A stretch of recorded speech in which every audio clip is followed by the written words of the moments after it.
In the soft glow of a spring morning, the city moved with its usual rhythm, honking cars, hurried footsteps, and the occasional clatter of life. On a park pathway lined with blossoming trees, a young woman named Alina strolled quietly, sipping her coffee, trying to escape the pressures of yet another job rejection. She had moved to the city only 2 months ago, hopeful and determined, but life had been anything but easy. As she walked past a nearby bench, she noticed a small blue elephant toy bounce to the ground from a stroller ahead of her. Without thinking twice, she picked it up and called out, "Hey! You dropped something." The man pushing the stroller turned, startled. His eyes, weary yet kind, met hers. He thanked her with a smile, and she handed him the toy. A little girl peeked out of the stroller, giggling and clapping her tiny hands as if Alina had performed magic. "It's her favorite," the man said with a laugh. "You just saved my day." Alina smiled, waved to the little girl, and continued walking, not knowing that moment, so simple, so random, was about to change her life. The man was Zayan Malik, a successful yet reclusive CEO of a tech company that had grown rapidly over the last few years. After losing his wife 2 years ago, he dedicated himself to 2 things: raising his daughter, Liana, and building a future that could secure her happiness. Despite his fame in business circles, Zayan kept a low profile in public. Most people wouldn't recognize him outside a corporate boardroom. That day in the park, dressed in a plain hoodie and sneakers, he looked like just another single dad trying to get through the day. Zayan watched Alina walk away, something about her lingering in his mind. Her genuine smile, her natural kindness, he wasn't used to strangers being so thoughtful without expectation. Later that evening, he found himself mentioning the encounter to his assistant as a passing comment, not realizing he would soon cross paths with her again. Alina, meanwhile, returned to her modest apartment and opened her laptop to apply for yet another job. Her dream was to work in content development, maybe marketing, anything creative. But doors kept closing, and savings were running low. Still, she held on to hope, reminding herself that life often worked in unexpected ways. A week later, Alina found herself in the lobby of a sleek corporate building downtown. She had applied for a job at a media company affiliated with a larger tech firm. To her surprise, she'd received an interview call. Dressed in her best outfit and clutching her resume, she felt nervous but determined. When she walked into the interview room, her breath caught. Sitting across the table was the same man from the park, Zayan Malik.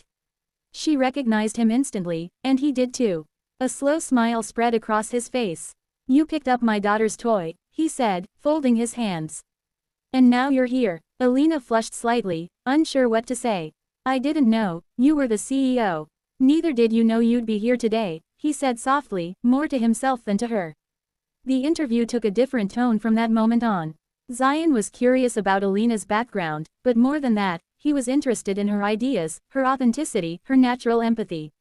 She spoke about human storytelling, emotional marketing, and the power of vulnerability in branding. He listened, genuinely engaged. By the end of the interview, he stood and shook her hand. "Regardless of this position, you have something rare. And that matters." A day later, she received an offer, not just for the assistant content role she applied for, but a custom position created for her. Creative Development Specialist, it read. Her job would be to develop emotional content for campaigns, especially those focused on social impact and community stories, something Zayan believed the world needed more of. As weeks passed, Alina thrived. The company, despite its size, felt like a family. She built close ties with colleagues, started workshops for creative storytelling, and even initiated a project that highlighted stories of resilience from around the city, stories that often went untold.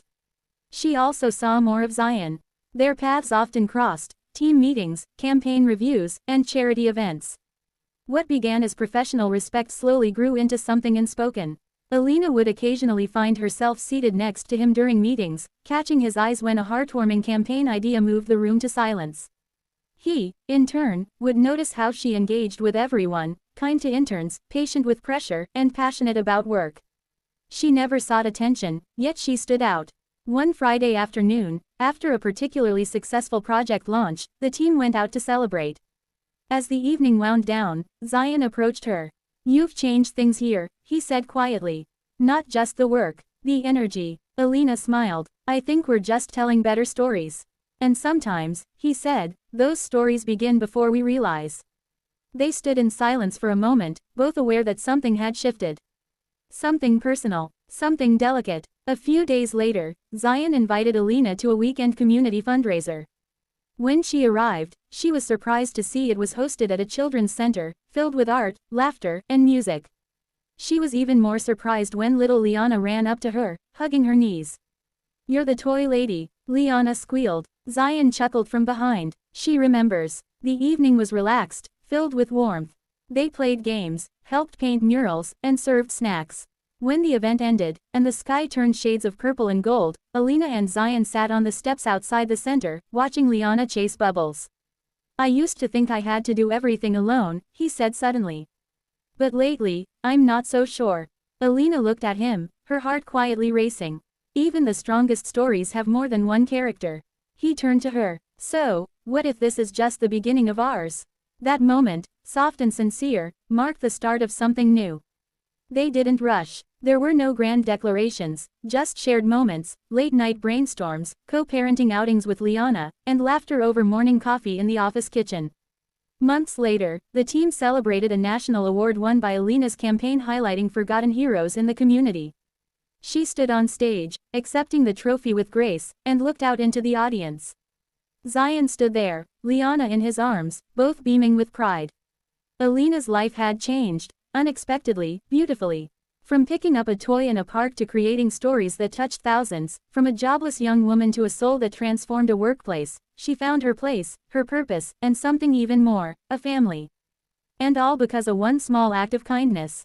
A simple moment, a falling toy, and fate doing what it does best, bringing the right people together, when they least expect it.